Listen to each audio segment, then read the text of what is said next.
So here's an idea that I've seen brought up on the internet recently. Can Luke Walton coach these Lakers? Can he handle the different personalities? Can he handle the fact that there's veterans on this team who feel like they're going to be deserving of minutes? There are young players who were celebrated in their rookie seasons or whatever who feel they're going to deserve minutes. And then, of course, you have the most difficult player to coach perhaps ever in LeBron James, and then one of the more difficult ones in recent memory in Rajon Rondo. So, what does this all mean? Well, I think if we start with LeBron, we've definitely seen difficulties with him and head coaches, right? Where David Blatt wanted this motion offense and LeBron just threw it out the window. And if you've listened to Brian Windhorst's reports over the years, also if you've read Brian Windhorst's book on LeBron's return to Cleveland, there was a certain point where David Blatt was just kind of tuned out by the team and LeBron was the effective head coach. I remember when LeBron first got there, the very first practice, he had this meeting where he basically told every player what their role would be on the team. And David Blatt allowed him to do that, and Windhorst and others will tell you that that was the beginning of the end for David Blatt reaching that team. I mean, we saw Ty Lue. He had to take some time off from all the pressure of being LeBron's coach, because we've seen, like, if you're LeBron's head coach, when the team's losing, you're going to get a lot of blame. And then when the team's winning, LeBron is going to be praised for being LeBron. On top of, because of LeBron's IQ as a basketball player, you could argue that he doesn't really need a head coach, because anything that a smart coach is going to tell him to do, he can already see on the floor. I mean, who have we seen that can read the defense as well as he can and hold the ball for 15 seconds and then make the exact play at the exact spot necessary to either get himself a layup or to get some teammate an open shot or whatever, right? So it's difficult to coach the dude. He's also not afraid to just throw a coach's play out the window. And that's a pretty hard contrast from what Luke Walton had last season, where he had a bunch of young guys who were willing to just learn, and they were basically sponges, where they would just, anything you told them to do, they were kind of down to do it because, you know, they're all first to third year players or whatever, outside of the occasional Brook Lopez, to where there's just not going to be that kind of resistance. I mean, we saw Brandon Ingram come off the bench his rookie season without really any questions. He's like, okay, you want me to come off the bench for Luol Deng? Fine. And, you know, this is going to be a bit different. So, is Luke Walton able to get in LeBron's face at times the way that Ty Lue sometimes would? I don't know. I know that Luke Walton knows what he's talking about. I mean, this Lakers team was way better defensively under him. Now, part of that, I think, was going from D'Angelo Russell to Lonzo, but still, like, if you watch the Lakers play defense last year, they definitely cared about that side of the floor, and it helped them because they don't have a lot of natural offensive players like that, or at least they didn't last season, you know, with Lonzo not being able to shoot and Ingram's game growing but not being there just yet. So he definitely has value as a head coach, and I think the Lakers moved the ball around pretty well. Again, some of that being Lonzo, but there was just a lot of movement for the team. Off-ball screens, cuts to the basket. The problem was they just didn't have the talent or the experience to convert a lot of those plays. So he's definitely got, like, brains as a coach. I don't think this is a Mike Brown situation where, if we're being honest, Mike Brown, when he was the coach of the Cavs, he just really wasn't that good. So Luke has that going for him. And if we remember, under Eric Spoelstra, who I would say is not only the best coach that LeBron has played for, but maybe the only legitimately good one. Maybe David Blatt is good. We never really got to see if he was or not. But while it did take a while, about a season and a half, if I can recall correctly from things people said, for LeBron to really buy into Spoelstra's system, he eventually did buy in, right?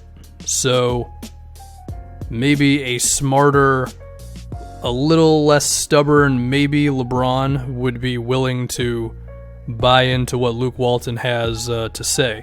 Because there is a chance that LeBron is just such a smart player that he can learn very quickly how smart his head coach is.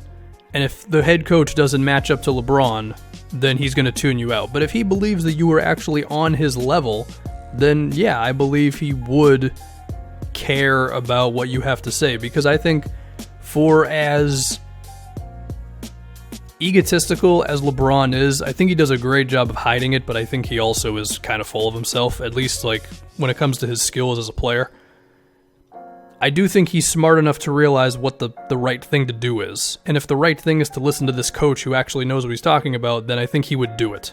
So it's a matter of seeing if Luke Walton's got it. I think he does, because I think he's done a really good job. It's just tough to see in the results category because the team that he's been coaching. Now you could say, well, he was good on the Warriors. The argument there is that you could have a 4-year-old coach that Warriors team and they'd still be good. So, yeah. Now, if we go over to Rondo, this one's a little bit more iffy because we've seen Rondo have good coaching and not give a crap in the sense of Rick Carlisle and Doc Rivers as well, because I think Doc's X's and O's were perhaps a little underrated during his time with Boston, and I'm saying that as someone who for a long time has crapped on his X's and O's game, so maybe I was full of it the entire time. And we've seen the rumors, we've seen all the reports of Rondo's stubbornness for that Celtics team, and we've, of course, saw it on the floor for what happened in Dallas. I don't know, Rondo's a tough cookie. I could picture him causing some issues with this team if Lonzo is playing over him, which I believe he should be. Because again, I think playoff Rondo is better than Lonzo, but playoff Rondo doesn't show up all the time. And we're talking regular season, Lonzo is a way better defender. I think their passing is about even, and then their rebounding, I'd give a slight edge to Lonzo, but the defense definitely is the difference between them. But Rondo doesn't believe that. Rondo thinks he's the best player in the league, so I don't know what's going to happen there. I picture, say if the first 10 games this team is 5-5, 4-6, God forbid like 3-7. You think Rondo's going to get kind of pissed if Lonzo's starting over him? Yeah, I think there's a decent chance of it. And you know that LeBron's going to insert himself into that conversation somehow. So, yeah, Luke's going to have to manage all that. And I think it's definitely going to be a challenge, and I guarantee at some point this year we're going to hear some report of Luke Walton not on the hot seat, but there's going to be there's some tension in the Lakers locker room because, that's just always the case with LeBron. So this is all going to be interesting. We could also throw Lance Stevenson into this. Not as much as those two, because I don't know how much Lance is really going to play by the time we get to the 30th game of the season. But yeah, and we saw what happened in Indiana when Evan Turner was acquired, and Evan Turner and Lance Stevenson kind of the same player. So those two got into a fight. Now Lance is a worse player at this point, so maybe he's swallowed the antics. Actually, no, he hasn't. What am I talking about?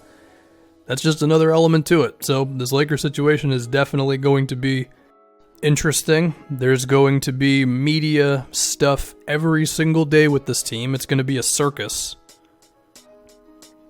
And then, of course, there is the LeVar Ball element to all this, where I don't really know where LeVar shows up in this, because, number one, I do think he's quieted down a bit since Lonzo actually got to the NBA.